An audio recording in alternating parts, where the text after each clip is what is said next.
Okay, in Math 1270, these three sections, they skip to chapter 9, are the most important sections in Math 1270. 80% of the reason why some students do not pass this class is that they don't take these sections that I'm about to teach you seriously.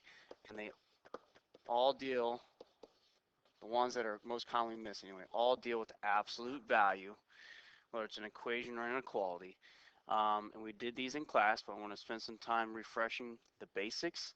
The reason why these are the most important sections in Math 1270 is because you have test number 3. Your third test is mostly this, and then it comes back and you have your final exam, and then it's again mostly this. So you're going to have really 2 full tests. Um, not all of them, but most of them are going to be working with these absolute values. So take and watch this video twice if you need to. Can't stress that enough. So real quickly, I want to go through your scenarios. You have 3 types of absolute values that you will see. All right, equations, an inequality with a less than, and an inequality with a greater than. Before you split it up as a union, okay, which is what a greater than would be. So the fact that it's greater than means that it's a union, okay. You have to check to make sure C is greater than 0. So, but if C is positive, okay, so if this number here on the end is positive, then you would split it up like this. Um, First inequality is the exact same, so this is the exact same. This one we got to flip it and make it negative. The reason why we got to flip it and make it negative is because it's like multiplying or dividing by a negative 1, which is what we do with absolute value equations, right? So when we know with absolute value equations, that inside expression can either be a positive C or that inside expression could be a negative C because the absolute value of negative and the absolute value of a positive is still an answer for both. So we split it up like that. So, but with an inequality, you can't just, when you throw a negative C on there, that's like multiplying by a negative 1. So that's why it's very important that you have to flip the sign, okay? You have to flip the sign. Now, if you want, okay, you can do the same with a less than symbol, even though less than is intersection.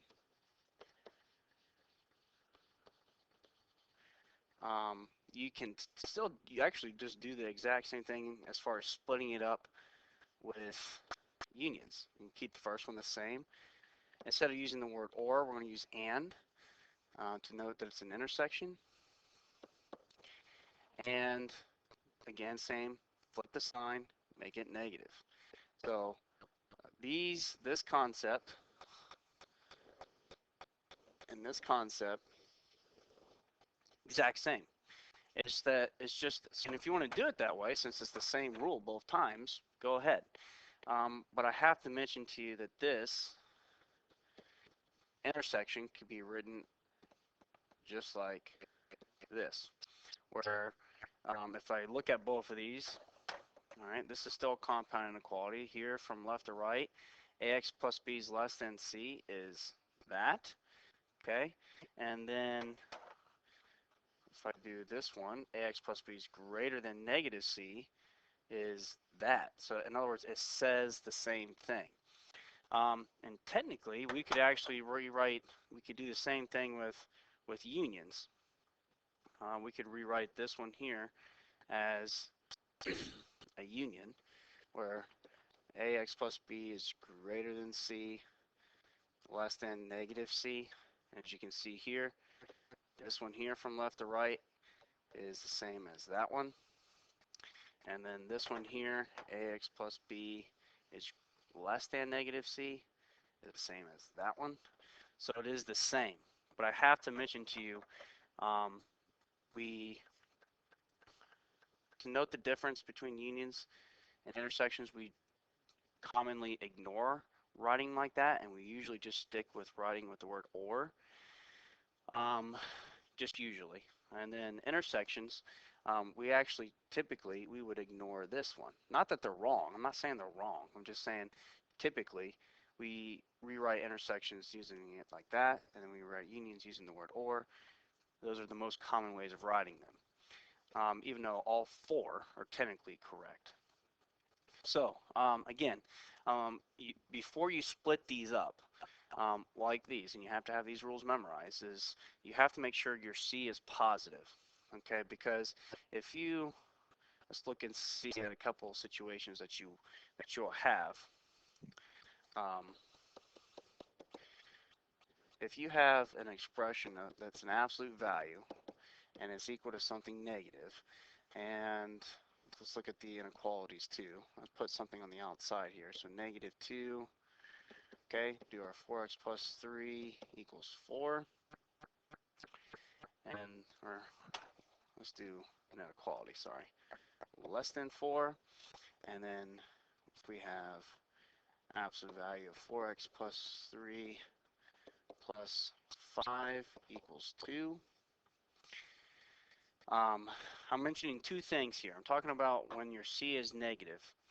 And so under the term on the right, in other words, is negative. We know that the absolute value is always positive. So if this is always positive, it's never going to equal something like a -2 or any number negative. So with equations, those are no solutions. With inequalities, okay, you say, well, my C is positive.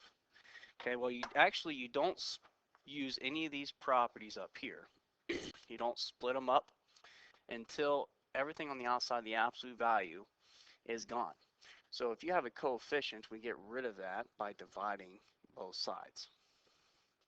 Now if I do that, not only does my sign flip, right, very important because you divided by -2, and it's an inequality. And anytime you divide or multiply by something negative, the sign has to flip. But my C is now negative. So now we take a look at this, and we see that, okay, well, I have something positive, and is something positive always or never? It's going to be one or the other, -2. So something positive is always, I mean, every positive number you can think of, 1, 2, 3, 4, all of those numbers are greater than something negative. So since that's always true, that's an infinite solution. But again, get the absolute value sign by itself. Okay, so since I forgot to make this an inequality symbol too. Okay, so I'll say this. You say, well, again, this is really not your C. All right, your C is after you get the absolute value sign by itself. So this is a constant. So we would just add or subtract. Now, since it's a positive, I'm choosing to subtract. If it was negative, you would add. All right, just do the opposite to get rid of a constant. And now that is your C. And then again, that is something negative.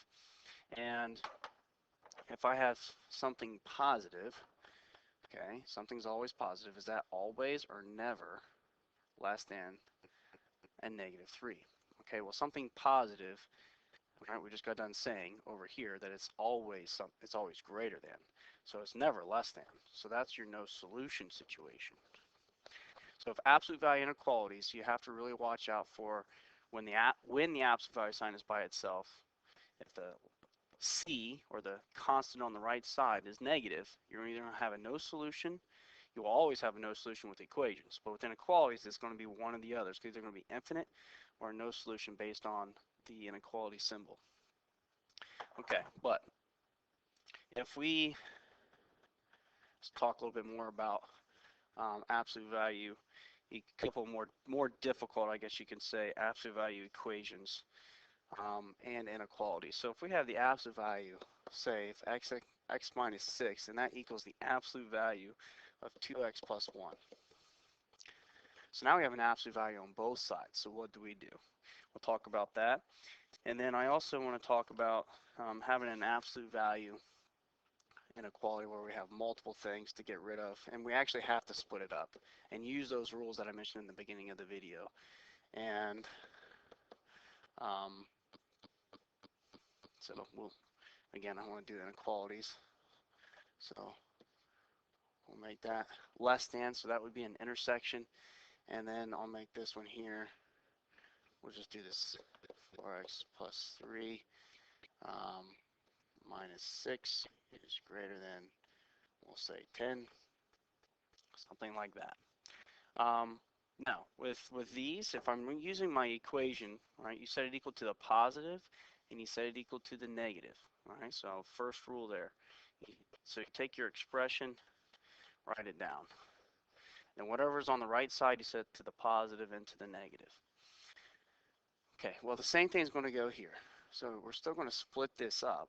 Okay, so the x minus, so the first one, I'm going to keep it the same. All right, when is x minus 6 equal to x plus 1? And then for this one, all right, you have to multiply the right side, all right, so this negative to the 2x plus 1. All right, so that's how you would split that up if you have an absolute value on both sides. Okay, so if I go through, the important thing here is that negative needs to go through to both terms. So don't forget how to split these up. And if you're always not sure whether you solve these correctly, you can just plug them back in and make sure that they work. So when I get 4/3 here, all right, I can plug that back into both sides, okay, and see that it works. Okay, so it does the absolute value of 4/3 minus 6 equal the absolute value of 2 times 4/3, okay, plus 1. Is that the same thing? Okay, well, if I do 4/3 minus 6, and see if I can squeeze, that's really like 1 1/3. All right, so we're going to have the absolute value of negative 5 2/3. And if I go to the right side, 2 times 4/3 is going to be 8/3. Okay, 8/3 plus 1. All right, so if we squeeze that in there, 8/3 plus 1, and I'm going to rewrite 1 as 3/3. So I have common denominators. So that's 11/3. And 11/3, so the absolute value of 11/3, okay, is going to be not what I need. Okay, so I see that 11/3 is not going to come out, so I obviously made a mistake. I made a mistake right here. -1. So this should be a -1. So the -1 plus 6 is 5. So now I have 5/3 that I should be plugging in for x. That's why you should always check your work. And again, I'm not going to take more time on doing that, but you can obviously take that, plug that back in, and make sure that it's the same thing on both sides. And so if I finish this up, and I subtract x, and then subtract 1, x is -7. That one's actually a little bit easier to check. Let's just do that one real quick. All right, so I have -7 minus 6, and then here I have 2 times -7, and add 1. So -7 minus 6, -13, which changes it to positive. And then here you have -14 plus 1, which then is also -13, but the absolute value is on both sides, so it works. And I would encourage you to try to plug in 5/3 too, and it should work. And let's move on to inequalities though. So make ourselves some more room here. So split them up. And so here, same thing. We're going to get the absolute value by itself. First of which is get rid of the constant. So we're going to add 4 to both sides. And then I'm going to divide by 2 because it's a coefficient before you split up anything. Okay. So now I have less than 4. Now, if you want to, okay, you can just follow the same idea, even though it's a less than, you can follow the same idea as a union, whereas the first inequality stays the same. Second one, since you're going to make this a -4, the sign will have to flip because you're multiplying it by a negative. And then you solve both of those. Okay, or this says the same thing. So I have a personal preference. I like using this one to solve. All right, so because now I just subtract 3 to everything. Okay, I'll make a quick note here. It's important that you understand how to solve it when it looks like this, because you have some problems that are not absolute value at all. It actually starts with this, and you have to understand how to solve these. So you just subtract 3, but make sure you do it to the middle, left, and right.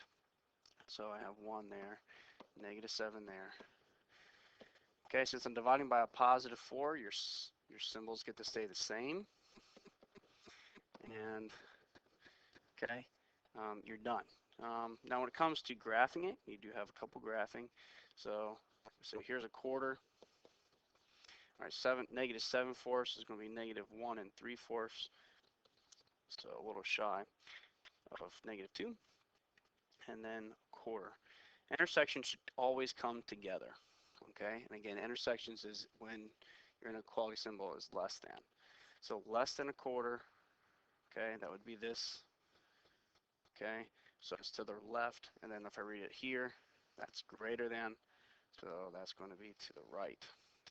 And they're open circles, and the way your test will look, instead of using open circles, they will use parentheses instead. Okay, so if we go to unions, let's do a quick example, finish these up, and we'll move on to a couple story problems that you could see. All right, and here, same idea. You want to get rid of the constant and the coefficient before you split anything up. And now again, I personally like writing it with the word or. Okay, so again, with intersections, you can do what I just scribbled out there if you want, but I prefer you write it like that, because you do have problems that are just like that you have to understand how to solve too. But with unions, you can stick to flipping the sign, making it negative, and just put the word or in between it. And again, you could choose to rewrite it like this. You do real quickly, you can do -8, keep the symbol the same, +8, and go from there. But again, those are typically discouraged. All right. So we subtract 3. Okay, and divide. So greater than 5/4. And here, if I subtract 3, divide. Okay. Let's see what that will look like. So if we have 1 1/4, which is the same thing as 5/4, so it's a little bit over 1 1 1/4. Greater than that, to the right, you would use parentheses. Okay. Now 4 goes into 11 only twice, with 3 remaining, so it's a little shy of -3. So it's -2 3/4, in other words. All right. So it is less than that, though. And that proves the point that unions go in opposite directions on the graph, and intersections come together on the graph. Very important. So all about this symbol. All right, so that's quite a bit with absolute value. Okay, so have those processes memorized. Watch this video twice on that part. Highly encourage it, because you almost have 2 full tests on those concepts. Now, to wrap this section up, I got 2 more things to talk about. These are perhaps one of the easiest parts of the test, and they'll give you sets. All right, so it's like set A will have a series of numbers, like 1, 2, 3, 5, and 8. Set B will have 2, 4, 5, 9, and 11. And they'll ask you, what is the union? So this is a new notation. It's a simple concept, but simple to remember too, because union. What's the union of these 2 sets? The key to this is that when they ask for the union, you want everything. You want everything in both sets. All right. Now, don't rewrite since they both have 2. Don't write 2 twice. Okay, but they would have a 2. There's a 3. There's a 4. They both have a 5, an 8, a 9, and 11. So write everything in both sets.